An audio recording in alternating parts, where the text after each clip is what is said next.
When you think about businesses that are selling through the roof, like Skims or Allbirds, sure, you think about a great product, a cool brand, and great marketing.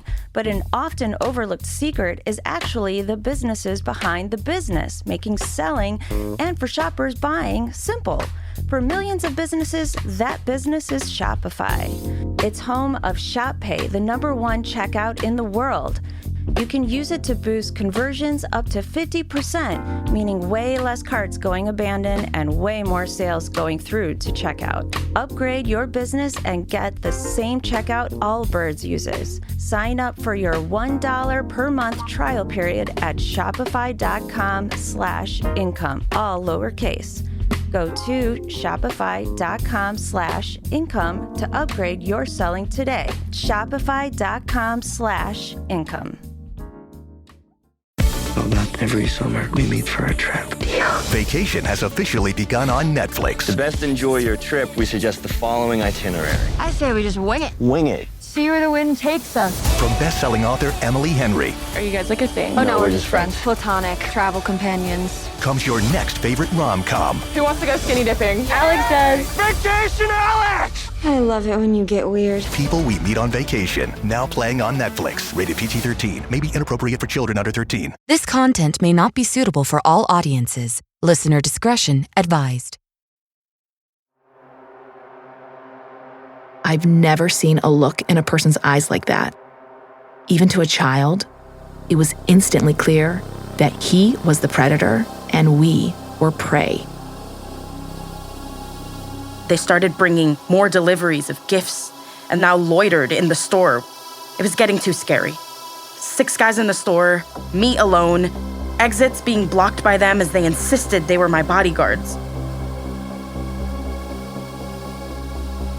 From Killer Podcasts, true tales of horror, bizarre happenings, unexplainable events.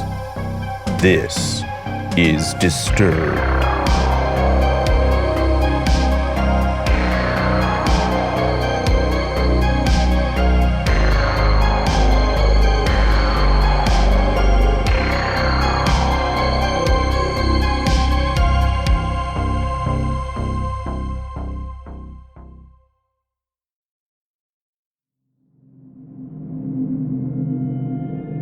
Hello, and welcome back to the show. This week, we have 3 creepy experiences that will keep you looking over your shoulder. So sit back, listen closely, and dive into the horror. In our first story, a Gatsby thinks he's found his Daisy, and he'll do anything to get her. Narrated by Camila Piñero from Reddit user Just a Scrolling.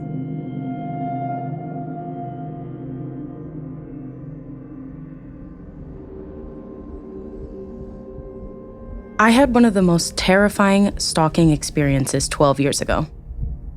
I was 18, fresh out of high school, and had found a job at a health food store in my downtown area. It was my first customer service job. The owner was a big hippie, easy to work with, and the hours are flexible. At first, I worked different shifts, eventually taking the afternoon to close hours. Due to how small the store was, I was alone without other coworkers. Only our owner sporadically dropped by to grab items off the shelf for her personal use. Our store was situated next to the building that had subsidized housing for those recently released from incarceration or low income.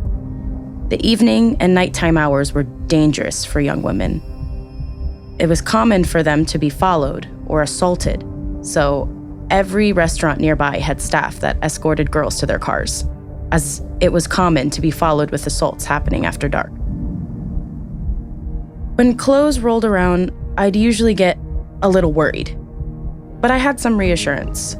I was able to park immediately outside our back exit, just a few feet from the door, so there wasn't much of an opportunity for anything to happen. Still, I was in the store closing out the register, cleaning, and locking up every night alone. Working during the day also had its issues. Our cash register was placed along the front wall, so my back was always clearly visible through the front window. It wasn't uncommon for me to catch creepy guys looking at me through the window right behind where I was standing. One summer day, I worked a morning shift during a farmer's market. It was a great day. I was so happy to work in the morning and have a higher flow of customers. One guy, Cam, came into the store with a brochure for a local event at a spiritual center in the downtown area. He looked to be 23. I was cordial, smiling, and got permission for us to post it at our register. He was obviously high, but he was chill, so I wasn't afraid. You could tell he was in his own reality. I only talked to him for 5 minutes, didn't think much of it, and moved on with my day. Next shift, Cam comes into the store. He struck up conversation and was trying to keep my attention. This was in the afternoon when we had maybe 2 or 3 people come in before close, and he just hung out right at the register. I was trying to give hints that I needed to focus on work, but he ignored them. He followed me around the store, commenting on how gorgeous my legs were and that he thought I had been an angel the last time he saw me. He kept telling me he had a spiritual awakening because I had shown him interest. Mind you, I was just doing my job.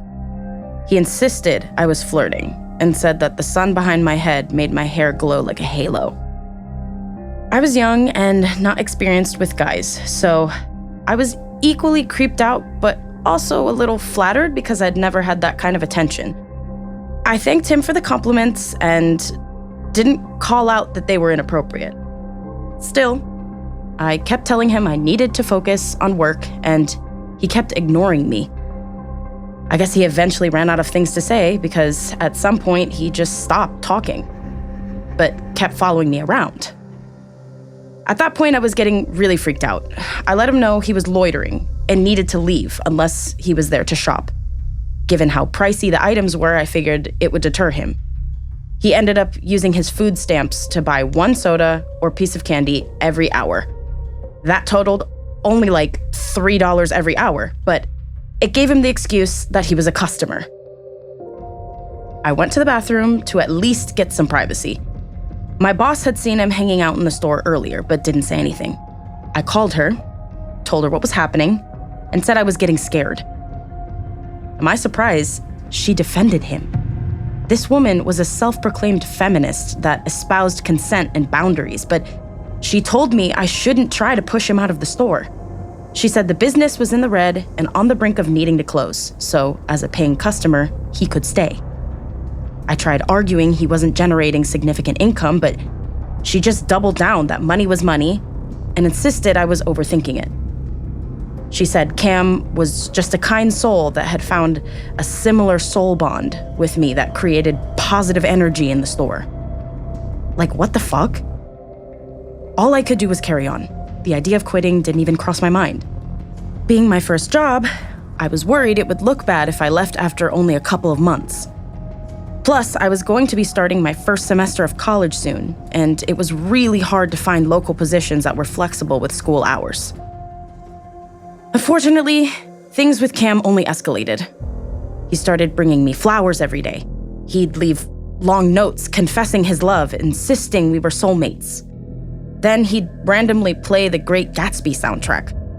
The movie with Leonardo DiCaprio had just come out, and I guess he projected that on us. He would go on and on, telling me that he was Gatsby and I was his Daisy. We were destined to be together, and that my denial of our bond was just like Gatsby's attempts to get Daisy. We were living out the movie, but our ending would be the coming together of souls wrapped in passion. The worst thing was the crazed look in his eyes every time he brought it up. Then he started just calling me Daisy. Anytime another customer would come in, he would get angry and jealous that I quickly ignored him and walked away. He started calling himself my bodyguard and told me it was his duty to beat anyone up that looked at me wrong or made a pass at me that would be a threat to our love. Now, I know I should have quit. I should have told someone. I should have reported it, but I was dumb and naive. For a few weeks, he didn't show up. I thought it was finally over, and that maybe he lost interest. Well, he showed back up and explained that he had been hospitalized, and the whole routine started again. Then one day, I got a text from an unknown number.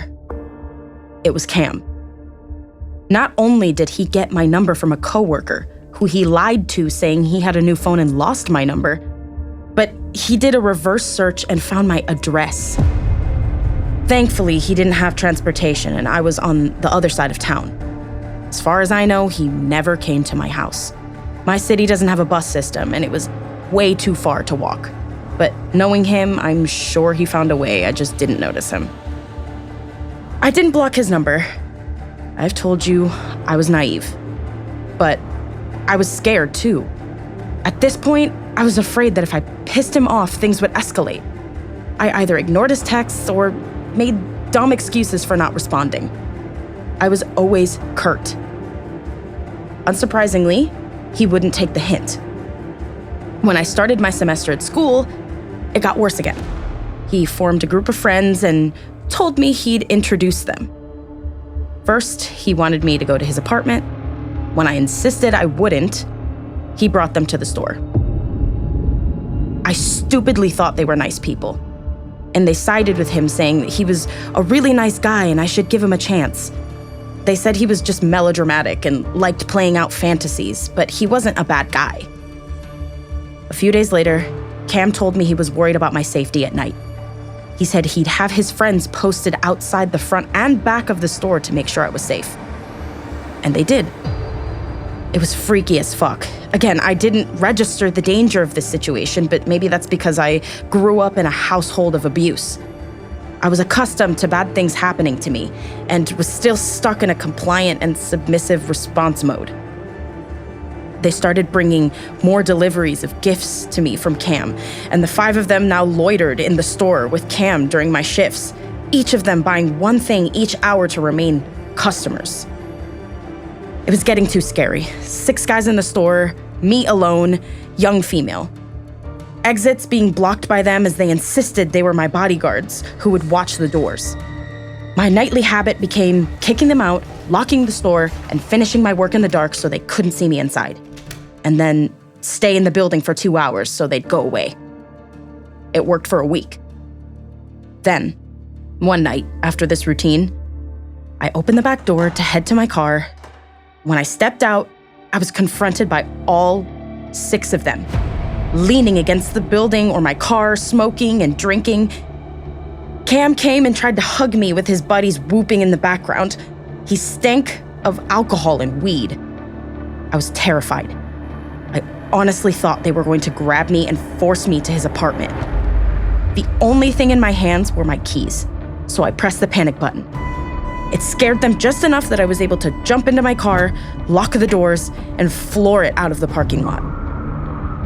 Didn't give notice, just told the owner I was done. And I still didn't tell anyone about what had happened. Cam kept trying to text me, told me I was denying our destiny and wasn't going to give up on us. I stopped responding. Then I blocked his number. Then he'd get new numbers and text again. His texts got more threatening as I ignored him. I started hearing cars drive by at odd hours of the night, and he would text to let me know he was still my dedicated protector and was making sure I was safe. It was obvious one of his buddies was giving him rides to snoop at my house. All of a sudden, it all stopped. Radio silence. I was so relieved. 6 months went by with nothing. Then, a random phone call from another unknown number. I was in group chats with other students for projects and thought it was one of them calling me. But it was Cam. He told me he violated his parole and was in jail the last 6 months. He had thought of me every day. I was his Daisy, and he was going to come for me. We would finally be together, and he'd prove to me we had an undeniable love. I'd love his dick. He could already feel me riding him and loving it. He thought about it every day in jail. I was speechless and pale as a ghost. All I could think was to fake a story about going abroad for studies in 2 weeks. He started screaming at me for running away from our connection. He'd find me and come after me no matter where I went. I just hung up the phone, trashed it, and got a new phone with a new number. Deleted my Facebook, and finally moved to a large city an hour away. I had to upend my entire life because of this piece of trash. I made so many mistakes. I was just glad the worst-case scenarios never played out. It was just a steep learning curve that taught me how to protect myself in the future. That wasn't the last of my weird encounters. One guy at college who transferred to the larger university from our local college got a similar fixation on following me on the larger campus. He had a fetish for being stalked. He would find me at the school union and talk about how hot it would be if he found me going through his trash in the middle of the night. Thankfully, it was a huge campus, and I got friends enlisted to watch out for him and let me know where to avoid. But fuck's sake, there are so many creeps out there, and it really sucks being a woman.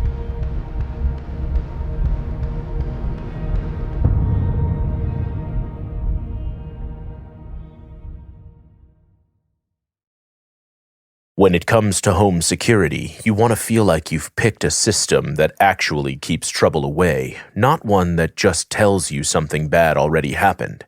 That's why I like SimpliSafe Home Security.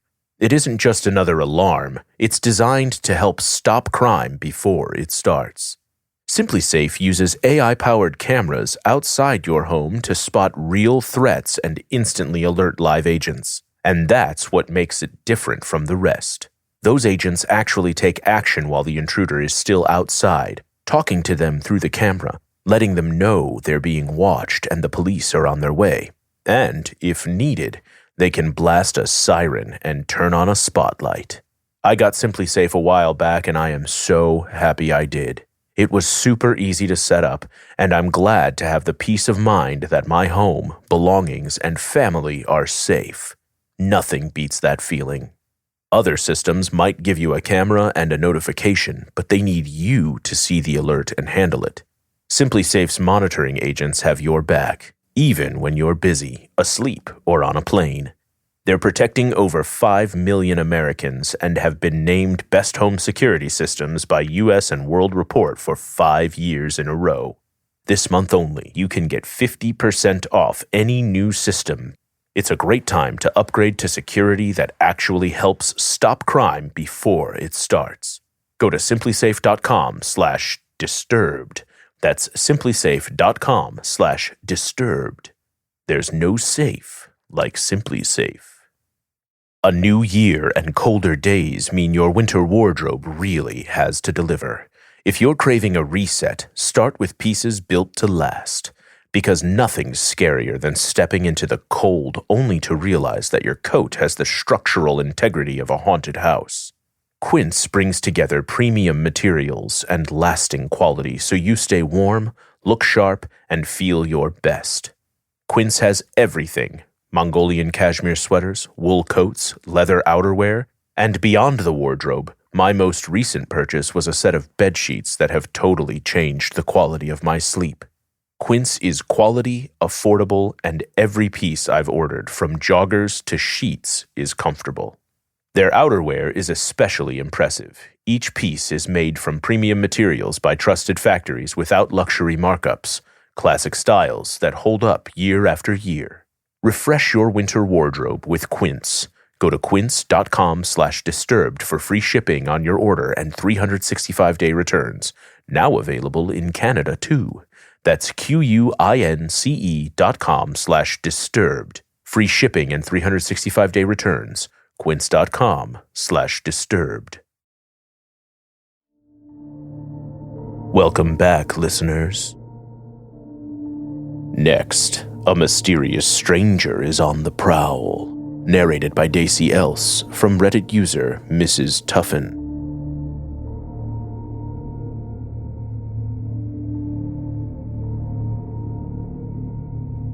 So I just got back from a Target that's in a different part of town that I live in.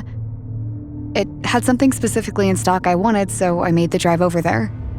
This Target is in a rougher area of the city, so they had various items locked up. Also, there was no music playing over the speakers, so it was strangely quiet. I got what I needed and headed to the Christmas section just to browse. As I was scanning the shelves, a loud pair of dress shoes clopped down the aisle. They were worn by a man in his early 30s, dressed in a suit. He walked right next to me and started looking at the shelves. I thought I must be in his way, so I backed up. I looked briefly at his face and I realized he was staring at me. He looked panicked.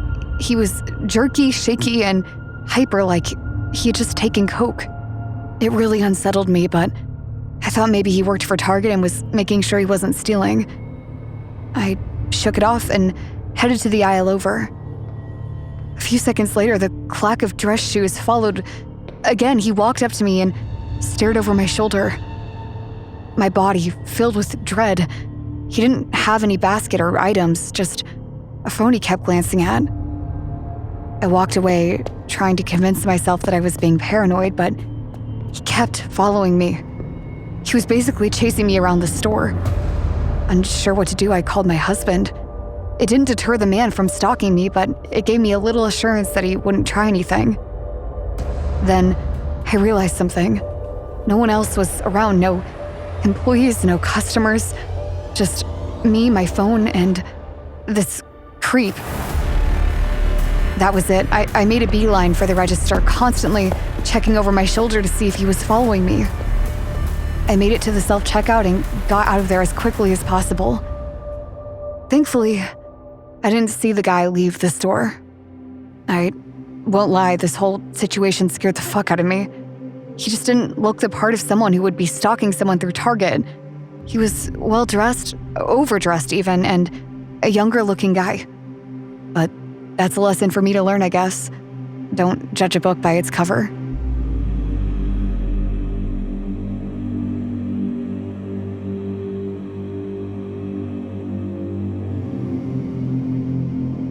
Don't run away. Disturbed will return in a moment.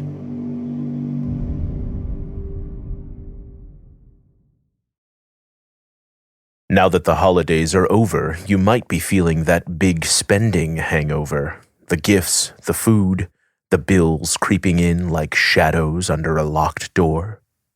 Luckily, Mint Mobile is here to help you cut back on overspending on wireless this January with 50% off unlimited premium wireless. And look, I'm not new to Mint. I've been a Mint Mobile user for 3 years now. Leaving the big brand cellular providers was life-changing. My bill went from a couple $100s per month for 3 lines to less than $750 for the year. The service is great, affordable, and ideal for anyone who uses a cell phone. I've been telling my family to use Mint Mobile for years. Mint Mobile's end-of-the-year sale is still going on, but only until the end of the month. Cut out Big Wireless's bloated plans with 50% off 3, 6, or 12 months of unlimited. All plans include high-speed data and unlimited talk and text on the nation's largest 5G network. This January, Mint Mobile is here to help you cut back on overspending on wireless with 50% off unlimited premium wireless. Plans starting at $15 a month at mintmobile.com/disturbed. That's mintmobile.com/disturbed. Limited time offer. Upfront payment of $45 for 3-month, $90 for 6-month, or $180 for 12-month plan required. $15 per month equivalent. Taxes and fees extra. Initial plan term only. Greater than 50 gigabytes may slow when network is busy. Capable device required. Availability, speed, and coverage varies. See mintmobile.com.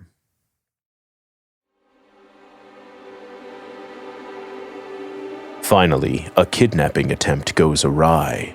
Narrated by Danielle Patterson from Reddit user AccurateAd6062.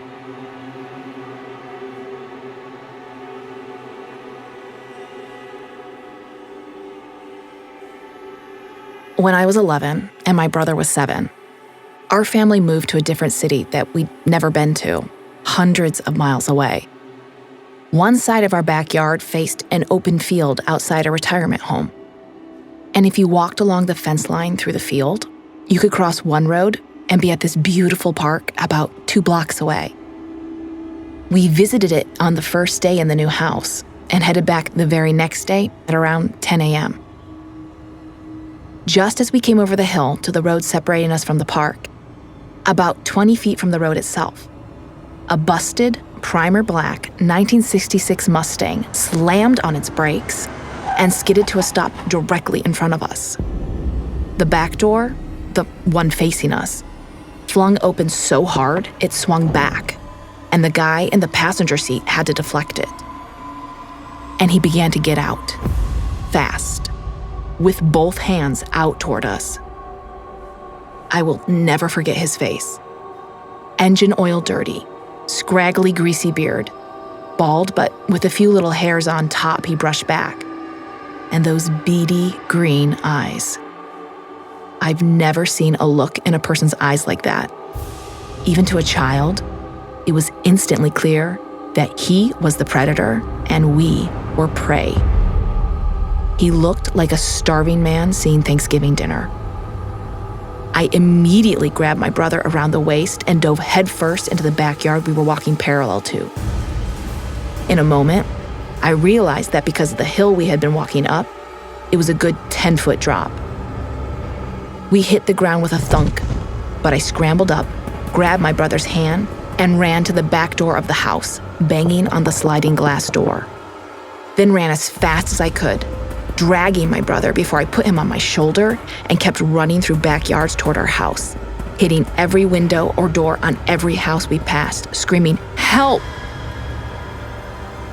We made it home and both hid in my bedroom. We frantically told our mom what had happened, and although she commended me for thinking quickly and protecting my little brother, she was obviously skeptical that it had happened the way we were describing it. Many years later, I mentioned that incident to my mom, and she said she knew it had to be true because my brother and I refused to leave the house for a month after that except for school, and we would always run home from the bus stop.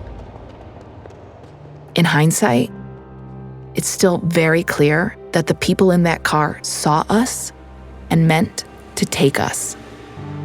And now, thinking of what they might have intended for us is truly terrifying.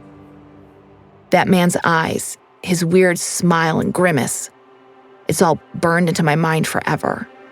And there's no question we escaped something beyond horror.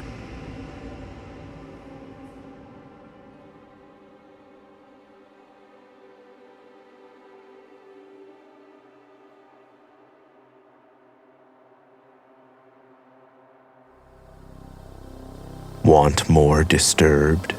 Check out our Patreon for member-exclusive content, early merch access, and other cool perks. I'm your host, Doug Bailey, and this has been Disturbed, a production of Killer Podcasts and part of the Evergreen Network. For more paranormal and true crime shows, visit killerpodcasts.com. Follow our social channels at Disturbed Podcast on Instagram or Disturbed_pod on Twitter. If you enjoyed the show, please consider subscribing and reviewing on your favorite listening platform. Share your own true horror story at disturbedpodcast.com. Music by Epidemic Sound and by Carl Casey at White Bat Audio. Our producer is Declan Roars. Audio engineering by Nathan Corson, Will Pritz, and Sean Rule Hoffman. Executive producer Bridget Coyne. Until next time, stay safe out there.